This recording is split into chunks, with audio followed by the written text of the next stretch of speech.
जयराम कुमार महतो जी।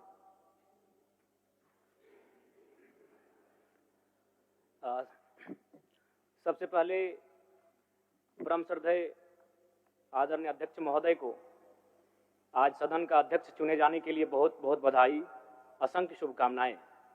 और आपके पोशाक से शायद परिचित हो रहा है कि आपने कुछ खोया है, और ये सदन के साथ साथ मैं भी आपकी इस दुख की घड़ी में सहानुभूति प्रकट करता हूं।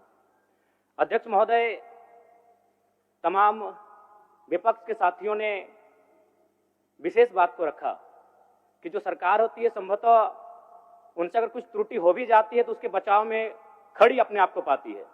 तो इसलिए अगर आप वास्तव में अगर झारखंड राज्य की समस्याओं से परिचय होना चाहते हैं तो आपको विपक्ष में बैठे और नए विधायक जो चुनकर आए हैं उन्हें आपको बेहतरीन अवसर देने का प्रयास करना होगा।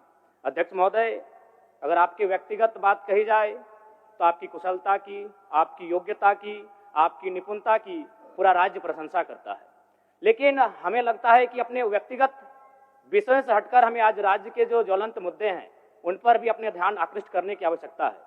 अध्यक्ष महोदय, मैं झारखंड लोकतांत्रिक क्रांतिकारी मोर्चा अपने पूरे संगठन की ओर से आपको बधाई देता हूं और आपसे विशेष मांग करता हूं, चूंकि मैं जिन परिस्थितियों से यहां से चुनकर आया हूं, कहीं ना कहीं राज्य के शोषित वंचित लोगों की एक बहुत बड़ी अपेक्षाएं हैं।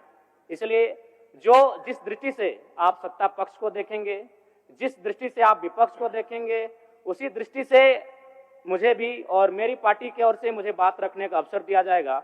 मैं आपसे ये मांग करता हूं, क्योंकि आज जो हमें बात को रखने का अवसर दिया गया है ये बधाई है।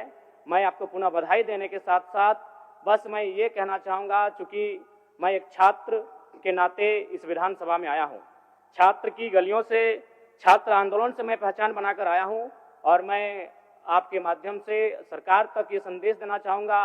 अभी सीरियल के मामले को लेकर झारखंड के लाखों अभ्यर्थी सड़कों पर हैं। आप सदन से बाहर एक बार उनसे मिले, वो आपके ही बच्चे हैं, इस राज्य के बच्चे हैं, और आप उनको संतुष्ट करें, आप उनसे मिलें, उनसे बातचीत करें और इस समस्या का निदान करने का प्रयास करें। और चूंकि मैं एक विधानसभा से भी आता हूं, तो मैं आपको अपने विधानसभा के संदर्भ में ये कहना चाहूँगा, मेरा विधानसभा जो कि परासनाथ की तराइयों में आता है, वहाँ जो लोगों की समस्याएं हैं वह मूलतः शिक्षा और प्रवास को लेकर हैं। तो आपसे हमारी मांग होगी कि वहाँ शैक्षणिक हब में हमारे विधानसभा को तब्दील किया जाए, और साथ ही जो प्रवास की समस्या है, मैं इसलिए इस विषय को कहूँगा, मैं थोड़ा समय लेकर, कि आज देखिए इस सदन की बात करें तो कहीं ना कहीं हम लोग एक परिवार हैं और परिवार के नाते आज इस सदन में बैठे हैं। लेकिन मैं जिस विधानसभा क्षेत्र से आता हूं उसके आसपास के विधानसभा क्षेत्रों की एक घटना है। अभी कैमरून में 45 मजदूर फंसे हैं, तो मैं सदन बधाई के बीच में आपका ध्यान आकृष्ट करना चाहूँगा। ये गंभीर विषय है और वे रोते रोते टेलीफोन किए हुए थे कि उनको पानी की, केवल पानी पीकर वो कई दिनों से अपना दिनचर्या को काट रहे हैं।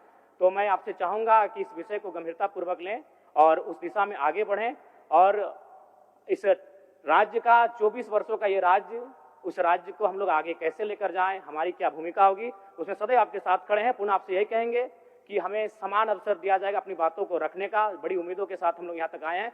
पुनः आपको माननीय अध्यक्ष चुने जाने पर बहुत बहुत बधाई, बहुत बहुत शुभकामनाएं, और साथ ही साथ आपने जो शायद अपने पिता को खोया है, पुनः उसके प्रति हम ढांढस, शोक, संवेदना व्यक्त करते हैं। धन्यवाद। जोहार। झारखंड के तमाम शहीदों को नमन, वंदन। जय झारखंड, जोहार झारखंड। माननीय मुख्यमंत्री जी, माननीय मंत्रीगण,